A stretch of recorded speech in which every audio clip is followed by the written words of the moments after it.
Hi friends, బాగున్నారు అందరూ. ఇవాళ బంగాళదుంప పులుసు ఎలా చేయాలో చూద్దాము. పొయ్యి మీద పాన్ పెట్టాను, స్టవ్ వెలిగి 3 స్పూన్ల ఆయిల్ వేద్దాం. అందులోని 1 స్పూను తాలింపులు, 1 అర స్పూను జీలకర్ర వేసి బాగా వేయిపోయాను. 2 ఉల్లిపాయలు 3 పచ్చిమిరకాయలు కోసాను, ఇది కూడా కోసి వేపేస్తాను. ఇందులోని 1 స్పూను ఉప్పు వేసుకొని కాసేపు మగ్గనిద్దాం ఉల్లిపాయలను.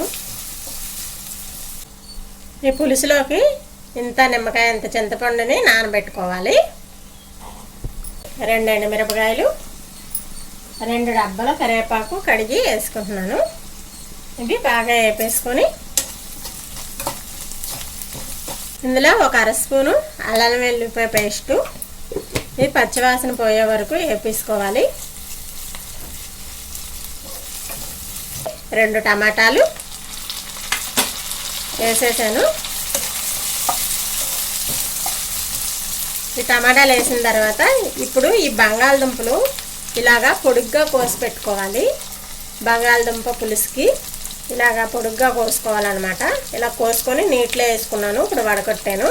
ఇందులోకి వంకాయలు బెండకాయలు అలాగే ఏం కావాలంటే అవి 2 వేసుకోవచ్చు. నేను 2 వంకాయలను 4 బంగాళదుంపలు ఇలా పొడుగ్గా కోసి కడిగి పెట్టాను. ఇవి ఇందులో వేసేసుకున్నాం. వేసేసి కాసేపు మూత పెట్టి మగ్గనిద్దాము. బాగా కలిపేసి కాసేపు మూత పెట్టి మగ్గనిద్దాం. ఇలాగా బంగాళదుంపలు ఎప్పుడు ఇగురులా కాకుండా ఇలా పులుసు కూడా పెట్టుకోవచ్చు, బాగుంటుంది టేస్ట్. ఒకసారి ట్రై చేసి చూడండి. ఇది మూత పెట్టి కాసేపు మగ్గనిద్దాం. 1 అర స్పూను పసుపు, 1 స్పూను కారము, 1 అర స్పూను ధనియాల పొడి, 2 చిటికలు అనమాట, 1/2 స్పూన్ కన్నా తక్కువ మెంతుల పొడి. మెంతుల పొడి ఎక్కువ వేసుకుంటే మళ్ళీ చేదు వస్తుంది. 1 అర స్పూను ఆవపిండి పొడి అనమాట. ఇవి పులుసులో వేసుకుంటే చాలా టేస్ట్గా ఉంటుంది. ఒకసారి వేసి చూడండి మీరు కూడా. ఇవి వేసేసి 2 నిమిషాలు మగ్గనిద్దాం, వేపుదాము. ఈ మసాలాలన్నీ ఈ బంగాళదుంపలకి అన్నిటికీ పట్టే వరకు కలిపేసి 2 నిమిషాలు వేపుదాం.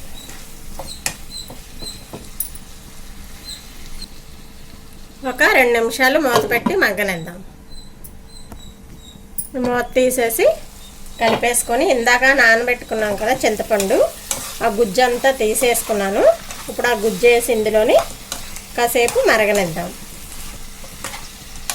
బంగాళదుంప ఉడికే వరకు మరగనిద్దాం. ఈ గుజ్జు అంతా ఇలా తీసి పెట్టుకున్నాను, ఇదంతా ఇందులో వేసుకుంటున్నాను. ఉప్పు సరిపోయిందో లేదో చూసుకోండి ఇప్పుడే.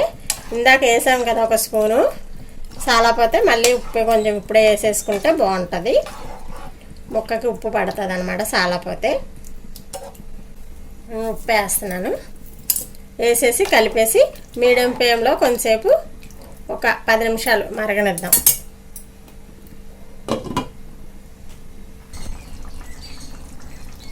కొత్తిమీర వేసుకుందాం. ఇందులో కొత్తిమీర వేసి 2 నిమిషాలు మరగనిచ్చి దించేద్దాం.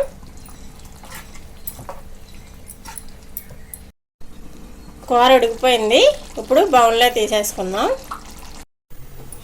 కూర అంతా బౌన్లో తీసేసుకుందాము. ఇలా వండి చూడండి, చాలా బాగుంటుంది. డిఫరెంట్గా ఉంటుంది అన్నమాట బంగాళదుంప పులుసు.